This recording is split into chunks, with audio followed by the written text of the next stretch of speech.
Stubbe for 5 minutes. Thank you, Mr. Chairman. U.S. trade policy must reflect not only economic interests, but our national security and ideological interests. I fully support President Trump standing up for this country through his trade policy. It's about time that we had a leader in the White House standing up for our interests and putting America first.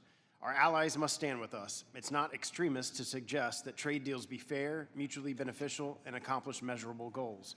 If our friends to the north, south, and across the Atlantic and elsewhere choose to rip us off and compromise our own national security, then there are serious actions and consequences that need to happen. Last week, I introduced legislation to stop the importation of citrus from China entering the United States.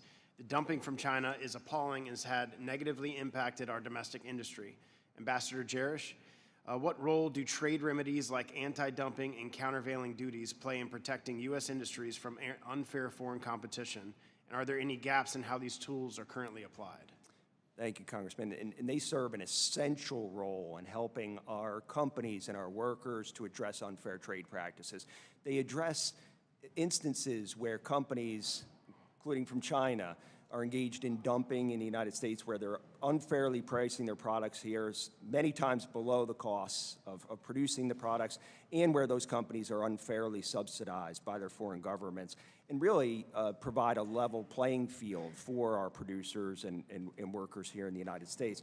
And there are, unfortunately, there are limitations right now that need to be addressed, and many of those limitations are addressed in the Leveling the Playing Field Act legislation that we've been talking about, where we need to address this problem where companies are moving to a third market and continuing to receive subsidies from their home government. In many instances, it's China, or there's real burdens to bringing successive investigations to address every time a company moves to a third country, and then there's more unfair trade that results from that.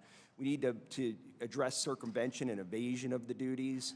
Leveling the Playing Field Act does address circumvention. It puts very strict timelines on the proceedings. It also addresses evasion, requiring certification from importers to address the issue, as well as extending the Enforce and Protect Act to safeguard investigations. It requires minimum asset commitments by non-resident importers to address the problems we face. We also need reform of the Enforce and Protect Act.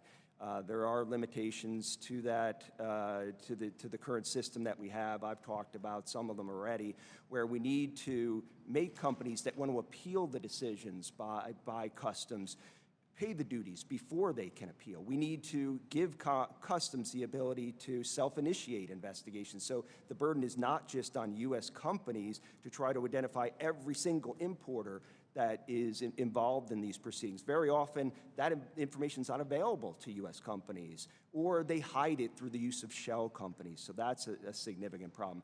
So we need to continue to enhance the remedies that are available to us. And what are countries like China doing to get around our trade laws?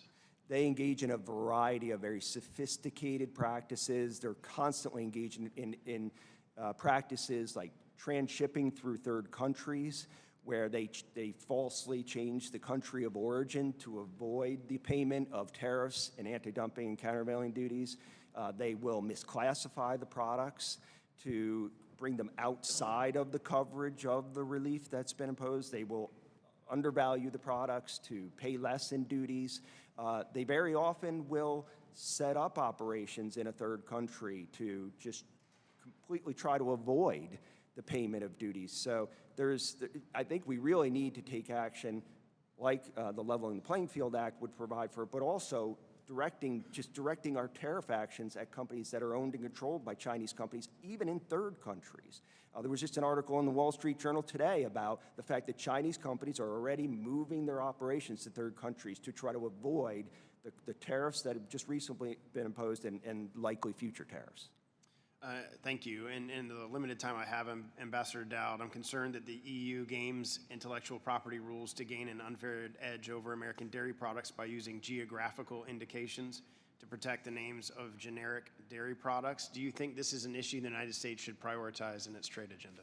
Absolutely. And in fact, Congresswoman Fischbaugh has sponsored the SAVE Act.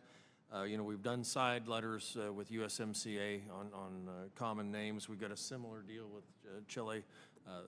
this is something that we need to pursue with all of our trading partners. Thank you. My time's expired.